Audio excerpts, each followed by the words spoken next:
Hi எல்லாரும் எப்படி இருக்கீங்க? எல்லாரும் ரொம்ப நல்லா இருப்பீங்க அப்படின்னு நினைக்கிறேன். இன்றைக்கி சண்டே. ஸோ காலையிலேயே கொஞ்சம் சீக்கிரம் எழுந்துச்சிட்டேன். நார்மலாக எப்பயும் 9 மணிக்கு மேலே எழுந்திருப்பேன். இன்றைக்கி சீக்கிரமாகவே எழுந்தாச்சு, வெயில் வர்றதுக்குள்ளே எல்லா வேலையும் முடிச்சிடலான்னு. ஸோ பிரேக்ஃபாஸ்ட்டுக்கு ராஜ்மா மசாலாவும் சப்பாத்தியும் தான். 1/2 கப்பு ராஜ்மா ராத்திரி ஊற வச்சுருந்தேன். இப்போ அதை அலசிட்டு குக்கரில் சேர்த்துட்டு கொஞ்சமாக மிளகாத்தூள், உப்பு, ஒரு சின்ன துண்டு பட்டை, ஒரு பிரிஞ்சி இலை, ஒரு 1/2 கப் அளவுக்கு தண்ணி சேர்த்துட்டு ஒரு 7-8 விசில் விட்டு எடுத்துக்கணும். இல்லை அப்படின்னா ஒரு விசில் வந்ததுக்கப்புறமா நல்லா சிம்மில் வச்சுட்டு 10 நிமிஷம் கழிச்சு ஆஃப் பண்ணிட்டோன்னா ராஜ்மா நமக்கு நல்லா சாஃப்டாக வெந்து கிடைக்கும்.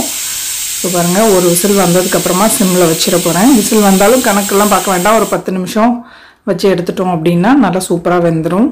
இதுக்கு மசாலாலாம் கொஞ்சம் அரைக்க வேண்டியிருக்கு. அதுக்கு வெள்ளைப்பூடு குட்டி குட்டியாக இருக்கனால தோல்லாம் உரிக்கல, நான் அப்படியே தோலோடு தான் அரைச்சிக்க போகிறேன். 3 பச்சை மிளகா மிக்ஸி ஜாரில் சேர்த்துருக்கேன். நல்லா ஒரு பெரிய சைஸு இஞ்சி பூண்டு பேஸ்ட் வச்சுருந்தீங்கன்னா நீங்கள் அதை கூட சேர்த்துக்கலாம். பச்சை மிளகாவை தனியாக பொடியாக கட் பண்ணியும் சேர்த்துக்கலாம். ஆனால் இந்த மாதிரி பச்சை மிளகா இஞ்சி பூண்டு அரைச்சி சேர்த்தோம் அப்படின்னா நல்லா கொஞ்சம் நான்வெஜ் வாசனையில் இருக்கும். அதனால் முடிஞ்ச அளவுக்கு இந்த மாதிரி அரைச்சியே சேர்த்துக்கோங்க.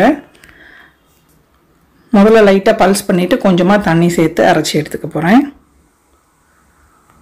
பூண்டு குட்டியாக இருக்கனால உரிக்கலை, அப்படியே தான் சேர்த்துருக்கேன். நல்லா அரைப்பட்டுருச்சுன்னா ஒன்றும் பிரச்சனை இல்லை. ஸோ அதை அரைச்சி ஒரு பவுலில் எடுத்துட்டு வெங்காயமும் அரைச்சி எடுத்துக்கணும், தக்காளியும் அரைச்சி எடுத்துக்கணும். இதுக்கு நடுவில் சப்பாத்திக்கு மாவுமே கூட கொஞ்சம் மிக்ஸ் பண்ணி வச்சுட்டேன். எப்பயுமே செய்வேன் இல்லையா, தண்ணியில் மாவு சேர்த்துட்டு ஃபோர்க் வச்சு மிக்ஸ் பண்ணிவிட்டு மூடி போட்டு வச்சுருக்கேன். கொஞ்சம் நேரம் கழித்து அதை எடுத்து நல்லா பிசைஞ்சிடணும். வெங்காயம் பார்த்திங்கன்னா சின்ன சைஸாக இருக்கனால ஒரு 3 வெங்காயம் எடுத்துருக்கேன். ரொம்ப பெருசாக இருந்தால் 1, மீடியம் சைஸாக இருந்தால் 2 எடுத்துக்கோங்க போதும். பாருங்கள், டெட்டு நல்லா காற்று அடிக்குது. அவனோட வழக்கமான இடம் காலையில் அங்கே தூங்கிட்டு இருக்கான். ஸோ குட்டி குட்டியாக இருக்கனால 3 வெங்காயம் எடுத்திருக்கேன். தோல் எடுத்துகிட்டு இதை அலசிக்கணும். மேலெல்லாம் கருப்பு கருப்பாக இருக்குது பார்த்திங்களா, நல்லா அலசிட்டு தான் கட் பண்ணிவிட்டு மிக்ஸி ஜாரில் சேர்த்துக்க போகிறேன். வெங்காயம் வந்து தண்ணி சேர்க்காமையே அரைச்சி எடுத்துக்கணும். கடகடன்னு எல்லாத்தையும் கட் பண்ணிவிட்டு இதையும் வந்து அரைச்சி எடுத்துக்கலாம்.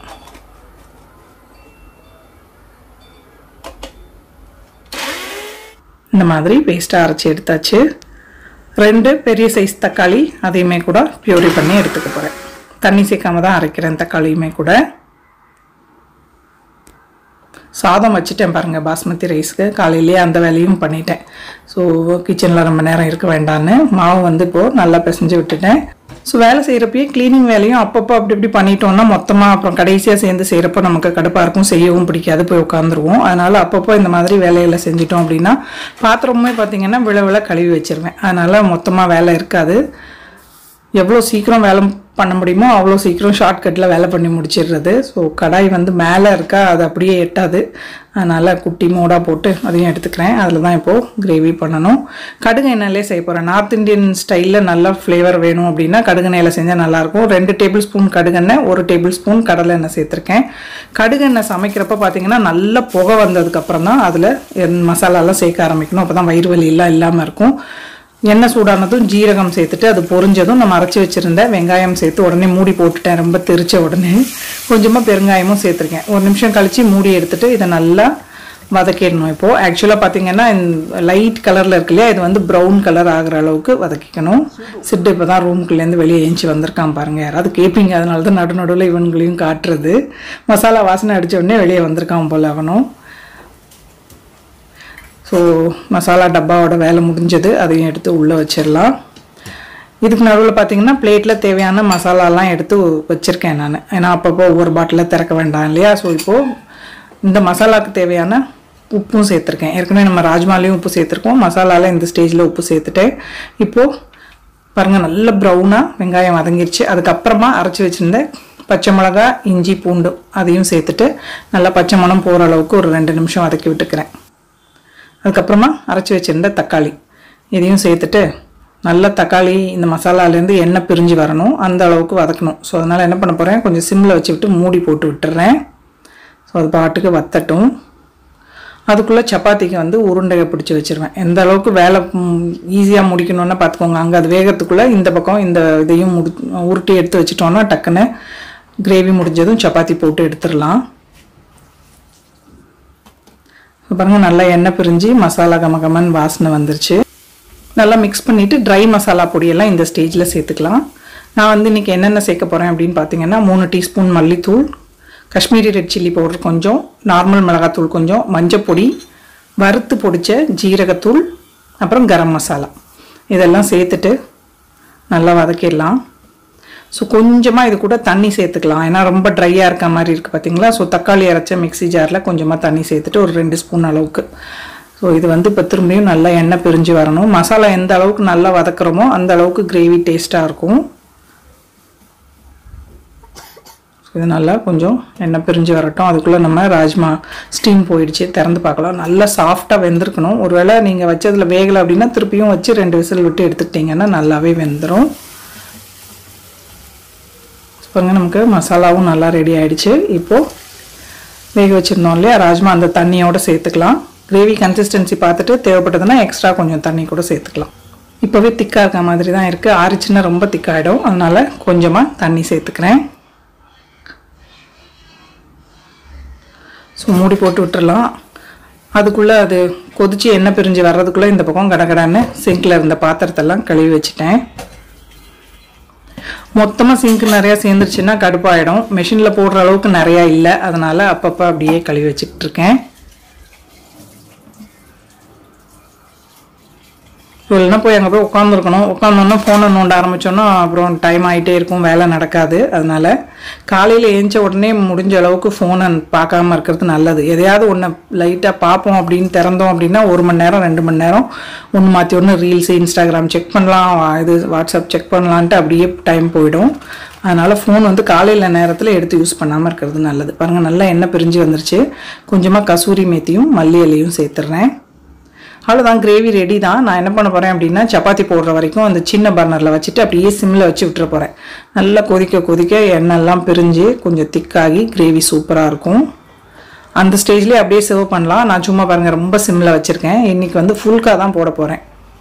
ஸோ ரொம்ப நாள் ஆச்சு ஃபுல்கா போட்டு எண்ணெய் தடவி தடவி போட்டுட்டு இருந்தேன் பார்த்தீங்களா, உள்ளே போட்டு மடித்து. அந்த மாதிரி இல்லாமல் இன்றைக்கி ஃபுல்கா செஞ்சுட்டு கீ தடவி இந்த ராஜ்மா கூட சாப்பிட்டா நல்லாயிருக்கும். அதே மாதிரி ராஜ்மா ரைஸ் பார்த்திங்கன்னா நார்மல் ரைஸை விட பாஸ்மதி ரைஸ் பிளெயினாக கூட செஞ்சால் போதும், சூப்பராக இருக்கும் காம்பினேஷன். ஸோ அதனால் மத்தியானத்துக்கு பாஸ்மதி ரைஸ் ஏற்கனவே வச்சு விட்டுட்டேன். சைட் டிஷ்க்கு வெறும் ஆம்லெட் மட்டும்தான். நேற்று செஞ்ச கீரை வேறு ஃப்ரிட்ஜில் இருக்குது. அதனால் இன்றைக்கி மத்தியானம் சமையல்லாம் ஒன்றும் இல்லை. பிரேக்ஃபாஸ்ட் முடிச்சிட்டேன்னா எனக்கு இன்றைக்கி வேலை முடிஞ்சது. நேற்று தான் மாப்பும் போட்டேன். அதனால் இன்றைக்கி அந்த க்ளீனிங் வேலையும் ஒன்றும் கிடையாது, கைப்புள்ள மட்டும் போட்டு விட்டேன் அப்படின்னா போதும். ரொம்ப அழுக்காக தெரிஞ்சால் தான் டெய்லி துடைக்கிறது, இல்லைன்னா ஒரு நாள் விட்டு ஒரு நாள் தான் மாப்பு போடுறது. ஸோ இந்த இது வந்து ரொம்ப யூஸ்ஃபுல்லாக இருக்குது. அழகாக நமக்கு சமைக்கவே தெரியாதவங்களுக்கு கூட ஈஸியாக ஃபுல்கா போட்டுக்கலாம். பாருங்கள், எல்லாமே நல்லா புசு புசுன்னு உப்பி வரும். இந்த மாதிரி ஒன்று வாங்கிக்கோங்க. நம்ம கத்திரிக்காய் சுடணும், இல்லை தக்காளி வெங்காயம் அதெல்லாம் சுட்டு சட்னி செய்யணுன்னாலுமே கூட இந்த இது இருந்ததுன்னா ஈஸியாக இருக்கும். மேலே வச்சு சுட்டு எடுத்துக்கலாம் நம்ம. ஸோ பாருங்கள், ஃபுல்கா எவ்வளோ சூப்பராக புசு புசுன்னு பொங்கியாக வந்திருக்குன்னு. இதில் வந்து இப்போ நம்ம சூடாக இருக்கப்பவே கொஞ்சமாக நெய் தடவிட்டோம் அப்படின்னா நைட்டு வரைக்குமே கூட நல்லா சாஃப்டாக இருக்கும். ஸோ பாருங்கள், அடுத்த இதுவுமே கூட சூப்பராக புஷ்ஷுன்னு வந்திருக்கா. தவாவில் போட்டுட்டு ஒரு தடவை திருப்பி போட்டு அதுக்கப்புறமா எடுத்து இந்த இதில் போட்டு எடுத்துக்கணும். எனக்கும் முதல்ல ஒழுங்காக வராது ஃபுல்கா. இந்த கம்பி வாங்கினதுக்கப்புறம் பார்த்தீங்கன்னா நல்லா சூப்பராக வருது. சாப்பிட்றதுக்குமே ரொம்ப நல்லாயிருக்கும் இந்த மாதிரி சுடுற ஃபுல்கா பார்த்தீங்கன்னா. ஸோ பாருங்க, அழகாக இருக்குல்ல, பார்க்குறதுக்கே ஆசையாக இருக்கும் இந்த மாதிரி புசு புசுன்னு பொங்கி வர்றப்போ. என் சர்தார்ஜி ஃப்ரெண்ட் இருக்காங்க, அவங்க சூப்பராக செய்வாங்க. அவங்க மக எல்லாருமே அங்கே போனால் எப்பயுமே இது செஞ்சு தர சொல்கிறது. அதே மாதிரி ஆலு பரோட்டா எல்லாமே சூப்பராக செய்வாங்க. சொல்லதான் எல்லா சப்பாத்தியும் சுட்டு எடுத்தாச்சு. சர்வ் பண்ணிக்கலாமா? பாருங்க, நல்லா சுட சுட ஃபுல்கா கூடவே ராஜ்மா மசாலா ரைஸ் கூட வச்சு சாப்பிட்றதுக்குமே சூப்பராக இருக்கும். கொஞ்சமாக இந்த மாதிரி ஆனியன் ரிங்ஸு, லெமன் பிடிச்சிருக்கவங்க லெமன் கூட பிழிஞ்சு சாப்பிட்லாம். நல்லா காற்றடிக்குது பால்கனியில். ஸோ உட்காந்துட்டு என்ஜாய் பண்ண போகிறேன் என்னோடய பிரேக்ஃபாஸ்ட். நான் சாப்பிட்டுட்ருக்கேன். அந்த மசாலா வாசனைக்கு சிட்டு டெட்டும் ஆளுக்கு ஒரு பக்கம் உட்காந்துருக்கானுங்க பாருங்க. நான் கேமரா திருப்பினதும் அந்த பக்கம் திரும்பிக்கிட்டான். ரொம்ப ஷை எங்கள் டெட்டு கேமராக்கு. சிட்டு இந்த பக்கம் படுத்து காற்று வாங்கிட்டு இருக்கான். ஸோ கடகடன்னு பாத்திரம் கழுவி கிச்சன் வேலை ஃபுல்லாக முடிச்சுட்டேன். ஸோ நெய் தடவி பண்ணியிருக்கேன் இல்லையா, ரொட்டி அடிக்கடிலாம் கொடுக்க மாட்டேன். இன்றைக்கி சரி 2 பேருக்கும் ஆளுக்கு ஒரு ரொட்டி கொடுக்கலாம் அப்படின்ட்டு ஊட்டிகிட்ருக்கேன். அவ்வளோதான், மணி 10 மணி ஆச்சு. ஸோ இனிமேல் உட்காந்து டிவி பார்த்துட்டு இன்றைக்கி நாளை அப்படியே ஓட்டிட வேண்டியது தான். நைட்டுக்கும் சேர்த்தே ரைஸ் வச்சுட்டேன். ஸோ இன்றைக்கி பெருசாக ஒன்றும் வேலை இல்லை. ஹோப் உங்களுக்கு இந்த வீடியோ பிடிச்சிருக்கும் அப்படின்னு நினைக்கிறேன். பிடிச்சிருந்தா லைக் பண்ணுங்கள், ஷேர் பண்ணுங்கள், மறக்காமல் நம்ம சேனலுக்கு சப்ஸ்கிரைப் பண்ணிக்கோங்க. இவ்வளோ நேரம் இந்த வீடியோ பார்த்தவங்க எல்லாருக்கும் என்னுடைய நன்றி, வணக்கம். Love you all.